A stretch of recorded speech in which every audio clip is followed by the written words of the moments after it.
बाबा बालकनाथ जी के बारे में धार्मिक मान्यता है कि इनका जन्म प्रत्येक युग में होता है।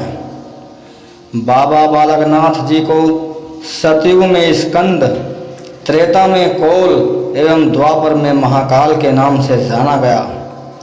वहीं बाल योगी बाबा बालकनाथ कलयुग में गुजरात के काठियावाड़ नामक शहर में नारायण, विष्णु एवं माता लक्ष्मी के घर अवतरित हुए। धार्मिक प्रवृत्ति के माता पिता ने बाबा जी को बाल्यकाल में ही गिरनार पर्वत पर परम सिद्धि की प्राप्ति के लिए जूनागढ़ अखाड़े के श्री महंत दत्तात्रेय के पास भेजा। अपने गुरु से बाबा जी ने नाथ संप्रदाय की शिक्षाएं प्राप्त की और सिद्ध पुरुष बन गए। इससे इनकी ख्याति चारों तरफ फैल गई। बाबा बालकनाथ जी ने लोगों को सच्चाई के मार्ग पर चलने एवं शिव आराधना करने की प्रेरणा दी। अपने गुरु की कृपा से बाबा जी ने बिना अन्न जल के रहने की शक्ति प्राप्त कर ली। बाबा जी मात्र पवन का सेवन करने के कारण पौणाहारी के नाम से विख्यात हुए। कहा जाता है कि बाबा जी सूर्य ग्रहण के अवसर पर कुरुक्षेत्र पधारे। हिमालय की ओर जाते हुए वे साहतलही पहुँचे। इस स्थल पर वह माई रत्नों से मिले। यहाँ माई रत्नों ने बाबा जी को गाय चराने का आग्रह किया। यहाँ बाबा जी ने अपनी देवी शक्ति से जान लिया कि माई रत्नों दानवी महिषी का पुनर्जन्म है।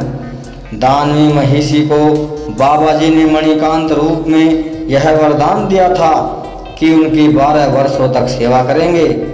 बाबा जी ने माई रत्नों का आग्रह इस शर्त पर स्वीकार कर लिया कि वह उनका कभी निरादर नहीं करेंगी और जब कभी निरादर हुआ तो वे काम छोड़कर चले जाएंगे। यह कहकर बाबा जी ने साहतलही में ही वट वृक्ष के नीचे धूनी रमा ली। हैरानी की बात यह है कि ये वृक्ष आज भी हरा है। यहाँ बाबा जी ने 12 वर्षों तक माई रत्नों की गाय चराई। एक दिन लोगों ने माई रत्नों से शिकायत कर दी कि गायों ने उनके खेतों में खड़ी फसल को नष्ट कर दिया है। इस पर माई रत्नों ने आवेश में आकर बाबा जी को डांट दिया। बाबा जी माई रत्नों एवं लोगों के साथ जब खेतों को देखने गए तो वहाँ हरी भरी फसलें लहरा रही थी। बाबा जी ने माई रत्नों को वचन की याद दिलाते हुए कहा कि आपने मेरा निरादर किया है, इसलिए अब मैं यहाँ नहीं रुक सकता। इस पर माई रत्नों ने उन्हें उलाहना देते हुए कहा कि उन्होंने 12 वर्ष तक उनकी दी हुई रोटियां एवं लस्सी का सेवन किया है।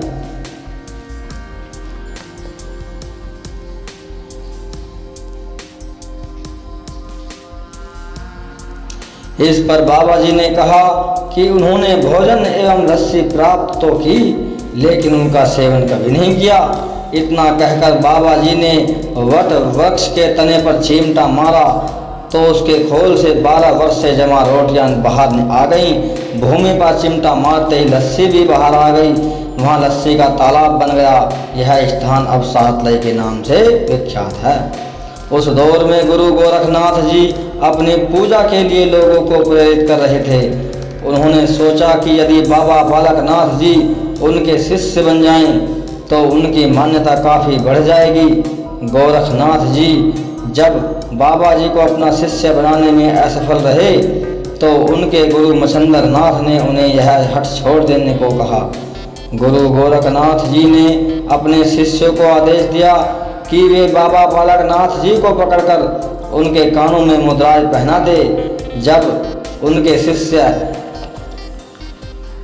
ऐसा करने लगे तो बाबा जी के कानों से दूध की धारा बह निकली। तभी बाबा जी ने भगवान शंकर तथा अपने गुरु दत्तात्रेय जी को याद किया और मोर पर सवार होकर ढूंगरी पर्वत गुफा में प्रवेश कर गए। बाबा जी ने योगिक शक्ति की सहायता से किसी के भी गुफा में प्रवेश करने पर रोक लगा दी। गुरु गोरखनाथ जी के आदेश अनुसार भैरवनाथ 12 वर्षों तक बाबा बालकनाथ जी की गुफा के प्रवेश द्वार पर प्रतीक्षा करते रहे। 12 वर्ष तक बाबा जी गुफा में तपस्या में लीन रहे। जब 12 वर्ष के बाद बाबा जी गुफा से बाहर आए तब भैरव यह देखकर हैरान रह गया कि 12 वर्ष पहले गुफा में गए बाबा जी आज भी वैसे ही थे। यह बात जानकर भैरव एवं गुरु गोरखनाथ जी दोनों ने बाबा जी से क्षमा याचना की। एक दिन बाबा जी ने अपने सेवक को आदेश दिया कि वह अब गुफा में ब्रह्माधीन हो रहे हैं, आप धोने की परंपराएं चलाए रखना एवं नियमित पूजा करते रहना। आज भी यहाँ दीपक जलता रहता है और इसकी लौ दूर दूर तक दिखाई देती है। जय बाबा बालकनाथ।